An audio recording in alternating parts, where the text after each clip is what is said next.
ಕನಸಲಿ ತುಂಬ ಕೆಟ್ಟಿರುವೆನು ನಿನ್ನನ್ನು ಕೇಳದೆ, ರೆಕ್ಕೆಯ ನೀನೆ ಕಟ್ಟಿರಲು ಈ ಹೃದಯವು ಹಾರಿದೆ.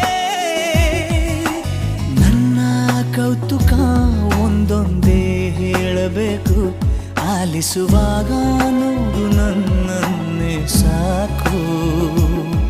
ಸಹವಾಸ ದೋಷದಿಂದ ಸರಿ ಹೋಗಬಹುದೇ ನಾನು, ನನಗಾಗಿಯೇ ಕಾದಿಟ್ಟುಕೋ ಹಠವೊಂದನು.